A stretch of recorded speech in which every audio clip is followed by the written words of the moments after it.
মায়াপুর, যা শ্রী চৈতন্যদেব মহাপ্রভু ধাম নামেই প্রচলিত। কলকাতা থেকে মাত্র 4 ঘন্টা দূরত্বে নদিয়া জেলার ভাগীরথী ও জলঙ্গি নদীর ধারে গড়ে উঠেছে কৃষ্ণনগরী মায়াপুর।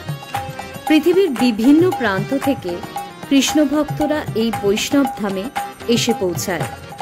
যদিও মায়াপুর বেশি পরিচিত international society for Krishna consciousness, যাকে আমরা ইস্কন নামে চিনি। চলুন ঘুরে দেখা যাক মায়াপুর।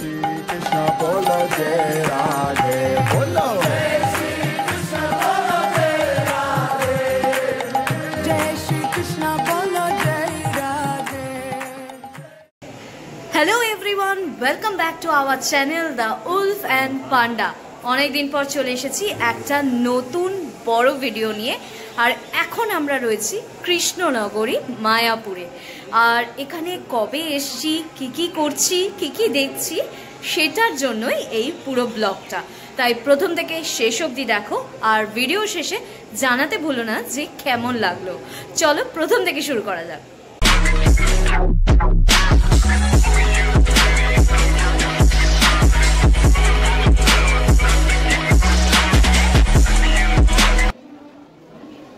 এবার কথা হলো মায়াপুর যাব কিভাবে। রেলপথে বা সড়ক পথে খুব সহজেই মায়াপুর পৌঁছে যাওয়া যায়। হাওড়া থেকে কাটোয়া লোকাল ধরে নবদ্বীপ ধাম স্টেশনে নামতে হবে। আমরা সকাল 8টার কাটোয়া লোকালে উঠে পড়ি। টিকিট পড়ে 25 টাকা জনপ্রতি। শিয়ালদা থেকেও মায়াপুর পৌঁছে যাওয়া যায়। সেক্ষেত্রে কৃষ্ণনগর লোকাল ধরে শিয়ালদা থেকে চলে যেতে হবে কৃষ্ণনগর জংশনে। সেখান থেকে অটো নিয়ে আধ ঘন্টার রাস্তা পেরিয়ে যেতে হবে স্বরূপগঞ্জ ঘাট। ভাড়া নেবে 30 টাকা। ঘাট থেকে 3 টাকা দিয়ে জলঙ্গি নদী পেরোলেই মায়াপুর। হাওড়া কাটোয়া লোকালে গেলে নবদ্বীপ ধামের পরের স্টেশন বিষ্ণুপ্রিয়া হল্ট সবচেয়ে কাছের স্টেশন মায়াপুর যাওয়ার জন্য। তবে প্রথমবার গেলে আমি নবদ্বীপ ধামেই নামতে বলবো, কারণ ওটা বড় স্টেশন আর যানবাহনের অ্যাভেলেবিলিটিটাও একটু বেশি। তো আমরা এখন চলে এসেছি নবদ্বীপ ধামে। আর এখান থেকে আমরা ঘাটে যাব, তাই তো? ঘাটে যাব, সেখান থেকে ফেরিতে ডাইরেক্ট মায়াপুর। হ্যাঁ, আর এই সামনের দুজন আমাদের এই মায়াপুর ট্রিপের সহযাত্রী। তাদেরকে যখন জিজ্ঞেস করলাম যে মায়াপুর এসে কেমন লাগছে, শোনো কি বলল। ऐसी जगह आने मिलेगा, बहुत ही दिल में बहुत ही आनंद और भक्ति का माहौल है। भक्ति इस्कॉन टेम्पल जा रहा हूँ तो और कौन सा पार्टी का माहौल थोड़ी ना होगा, भक्ति का माहौल है।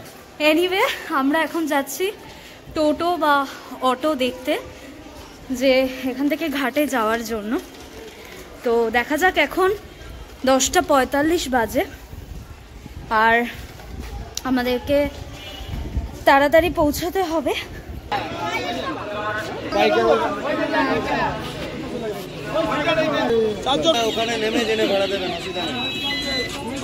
কত লঞ্চ ঘাট, কত পার হেড? 20 টাকা।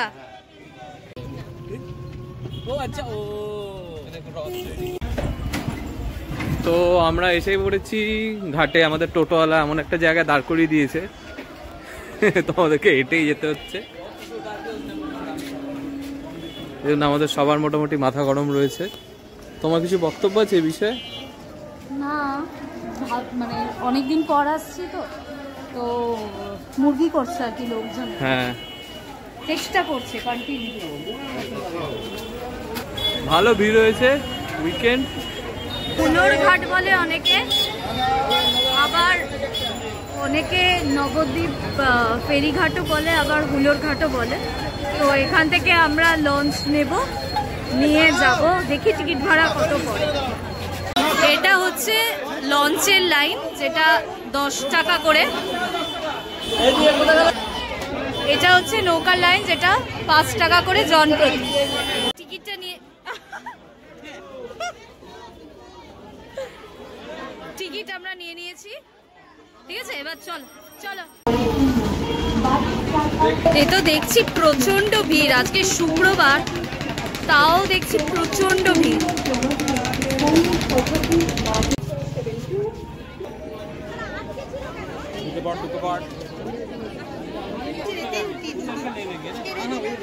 নবদ্বীপ থেকে মায়াপুর যেতে লঞ্চে লাগে 5 মিনিটেরও কম সময়।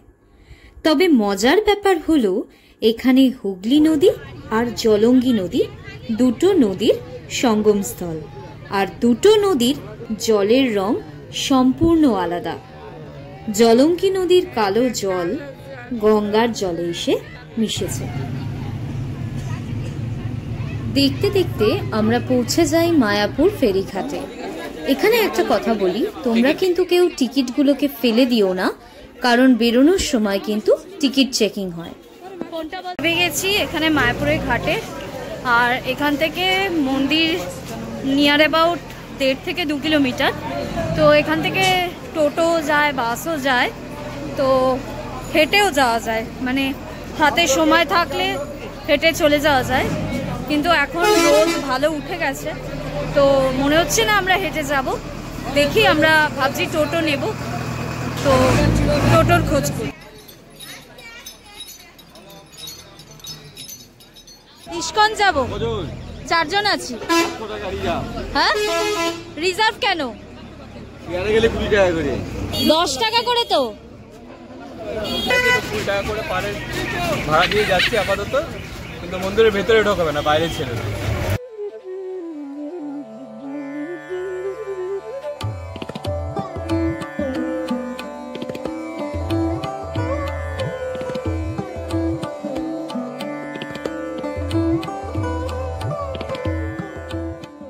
মায়াপুর পৌঁছানোর পর যে প্রশ্নটা মাথায় আসে, রাত্রিবাস কোথায় করা হবে। অনেকেই একদিনের জন্য মায়াপুর ঘুরে চলে যায়, তবে আমি বলবো 1 রাত হলেও তোমরা এখানে স্টে করো। রাতের ইস্কনের ক্যাম্পাস ঘুরে দেখা আর ভোরবেলার আরতি সত্যি মনোমুগ্ধকর। ইস্কনের বাইরে যে হোটেলগুলি আছে সেগুলো গুণগত মান আর নিরাপত্তার দিক থেকে অনেকটাই পিছিয়ে। ইস্কনের ভিতরে বিভিন্ন মানের সবার সাধ্যমতো থাকার ভবন আছে। অনলাইনে ইস্কনের ওয়েবসাইট থেকে ডিরেক্ট বুকিং করা যায়। আমরা অনলাইনে মূল মন্দিরের পাশের কোচ ভবনটি বুক করেছিলাম। আমরা রয়েছি কোচ ভবনে, মানে এটা শঙ্খ ভবন, আর এইটা হচ্ছে মূল মন্দিরের একদম পাশে। এটা হচ্ছে মূল মন্দির, এখানেই সকালবেলা সন্ধেবেলা আরতি হয়, আর এখানে পাশেই এই মন্দিরটা নতুন তৈরি হচ্ছে। আর আমরা রয়েছি কোচ ভবনে। Room number 873। ঢোকার মুখে একটা নেট রয়েছে, দেন ডাইরেক্ট দরজা। রুমের সাইজ বেশ বড়, অনেকটাই বড়। এসি রয়েছে, 4টে বেড, 4টে সিঙ্গেল বেড, বাথরুম, একটা কাভার দেওয়া আছে, মোটামুটি ঠিক আছে।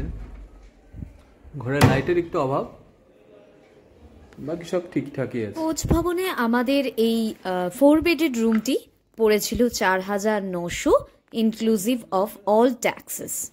রুমগুলো বড় হলেও একটা মাইনাস পয়েন্ট আমার যেটা লেগেছে, রুমগুলোতে প্রচন্ড মশার উপদ্রব ছিল। টয়লেটটাও বেশ বড় ছিল, এখানে আমাদের টয়লেটারিজও দেওয়া হয়েছিল এবং গিজারও ছিল, যেখানে আমরা সব সময় গরম জল পেয়েছিলাম, আর টাওয়েলও দেওয়া হয়েছিল।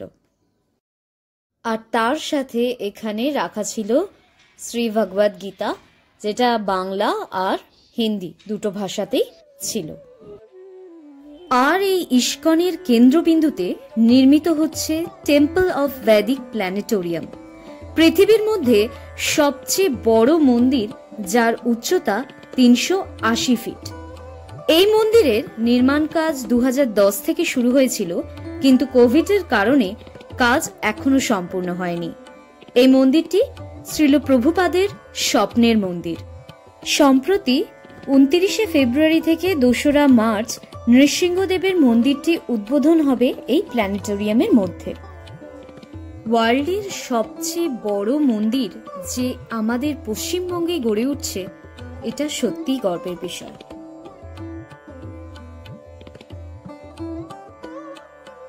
এবার আসি মূল মন্দিরে। বর্তমান চন্দ্রোদয় মন্দির, যেখানে রাধাকৃষ্ণ, নিতাই গৌরাঙ্গ এবং শ্রী বিষ্ণুর নৃসিংহ অবতারের পুজো করা হয়, যা শ্রীল মহাপ্রভুপাদের দ্বারা স্থাপন করা হয়েছিল।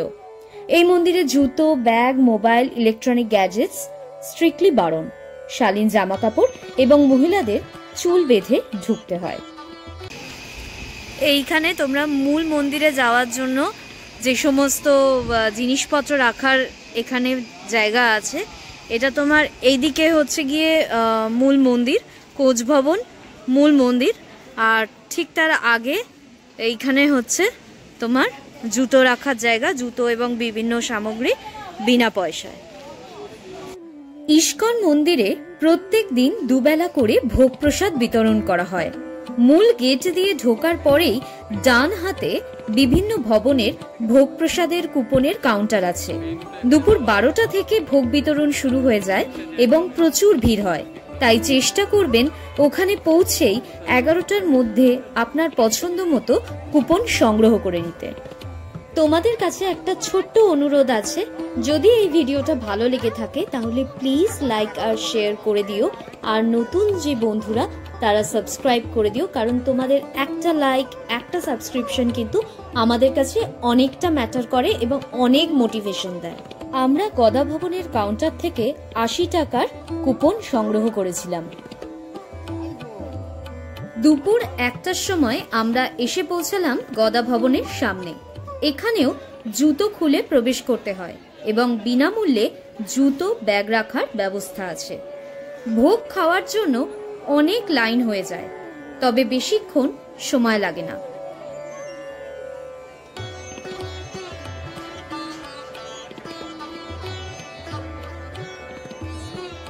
বেশ কয়েক বছর আগে যখন এসেছিলাম তখন বসিয়ে লাইন দিয়ে ভোগ সার্ভ করা হতো, তবে এখন দেখলাম বাফেট সিস্টেম চালু হয়েছে। একদিকে খাবার সব নিয়ে জায়গা খুঁজে বসে পড়তে হয়। এখানে নিচে বসে আরাম করে খাওয়ার সাথে সাথে বয়স্কদের জন্য চেয়ার টেবিলেরও ব্যবস্থা আছে।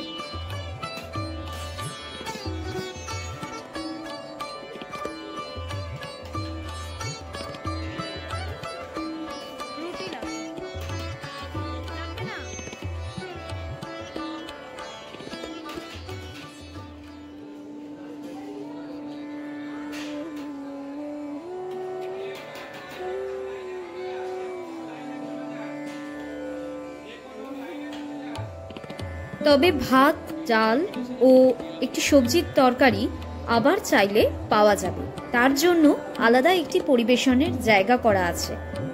প্রসাদ একদম গরম গরম সার্ভ করা হয়।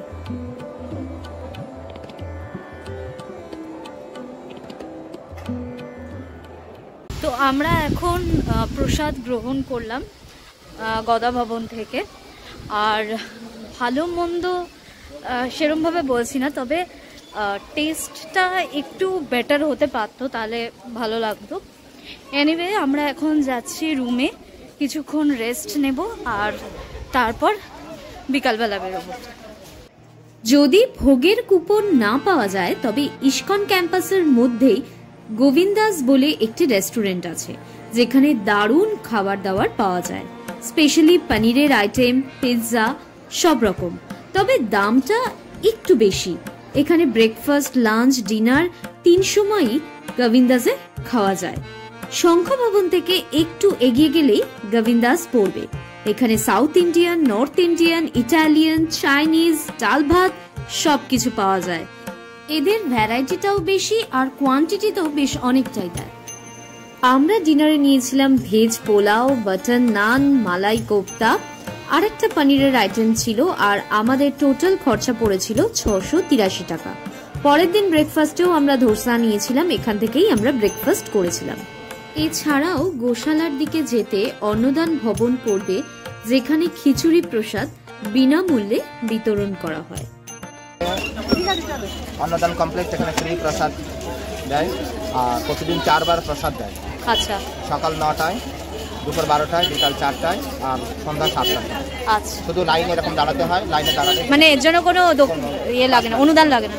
কেউ যদি ডোনেট করতে চায়, কারণ ফ্রি মানে কেউ না কেউ তো ডোনেট করবে, কারো যদি সেরকম সামর্থ্য আর ইচ্ছা হয় তাহলে সে ডোনেট করতে পারে। আচ্ছা, আর এই লাইন কি 150 জন করে ঢোকায়? 150 জন করে, মানে এট আ টাইম 150 জন করে ঢোকায়।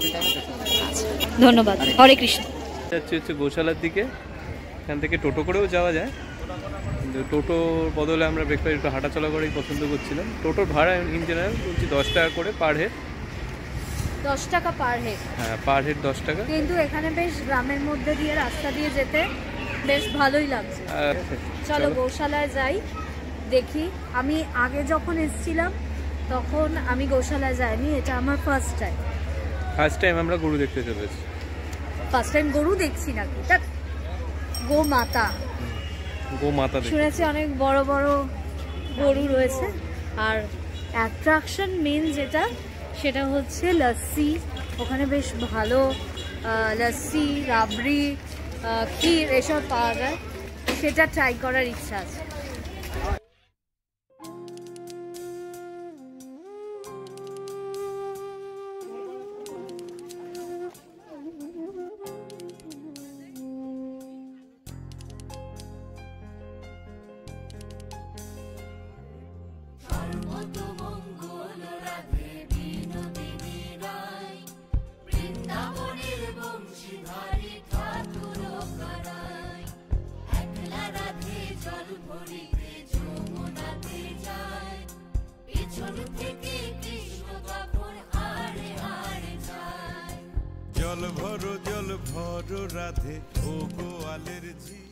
ঢুকতেই এখানে একটা দোকান আছে যেখানে ফ্রেশ কাউ মিল্ক প্রোডাক্টসগুলো পাওয়া যায়, আর ওপরে গিয়ে ওখানে গরুরা থাকে।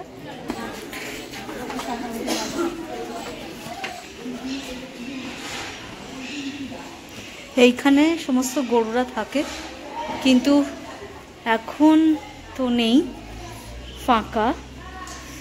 আর এখানে চাইলে এগুলো ডোনেট করা যায়, আপনারা চাইলে এখানে ডোনেট করতে পারেন।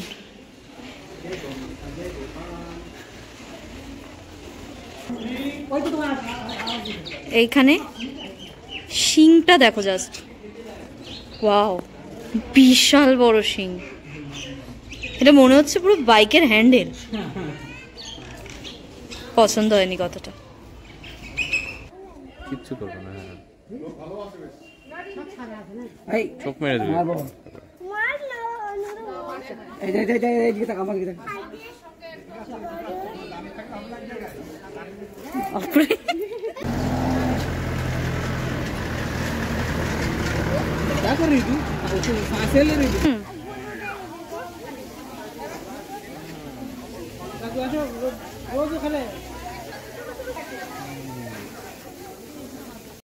এরপর আমরা চলে যাই গোশালার কাউন্টার শপে, যেখানে দই, লস্যি, ঘি, ক্ষীর এগুলো পাওয়া যাচ্ছিল, সেগুলো ট্রাই করতে। আমরা প্রথমেই লস্যি ট্রাই করি, যেটা 35 টাকা করে ছিল, আর পরে মিষ্টি দই ট্রাই করেছিলাম, যেটা ছিল 40 টাকা।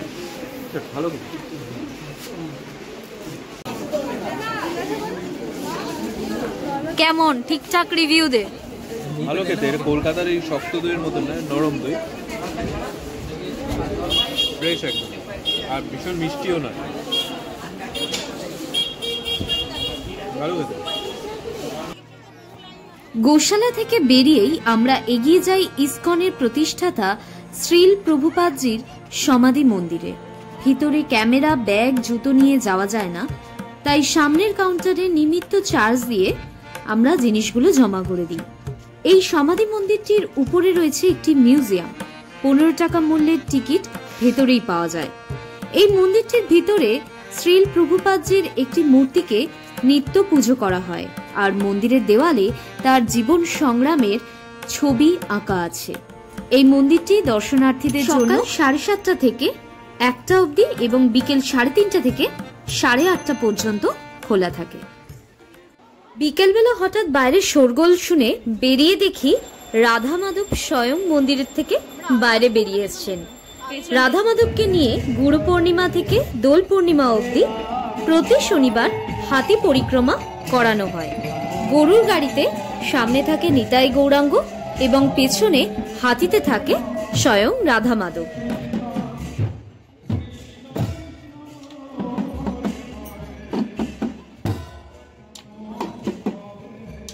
আর প্রচুর লোকজন এই পরিক্রমায় সঙ্গী হয়। তার জন্য রাস্তায় এখানে গুরুকুলের বাচ্চারা সুন্দর সুন্দর রঙ্গোলি দেয়। বিকেল 5টার সময় মূল মন্দিরের সামনে থেকে এই পরিক্রমা শুরু হয়। আর সবচেয়ে মজার কথা হলো এখানে প্রসাদ হিসেবে পাস্তা দেওয়া হয়।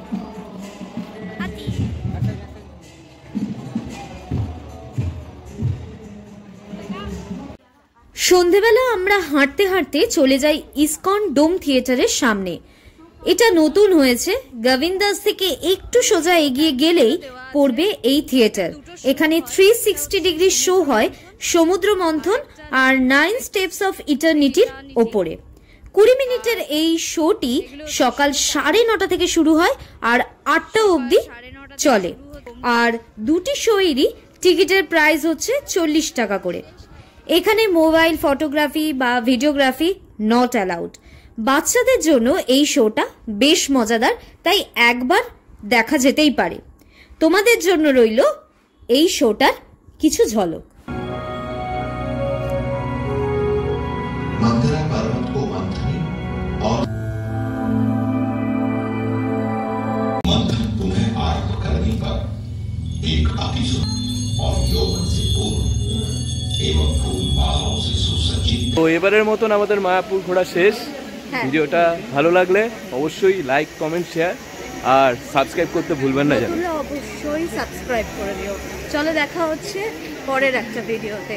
টিল দেন টাটা, ভালো থেকো। কমেন্ট করে জানিও তোমাদের কেমন লাগলো ভিডিও। একদম।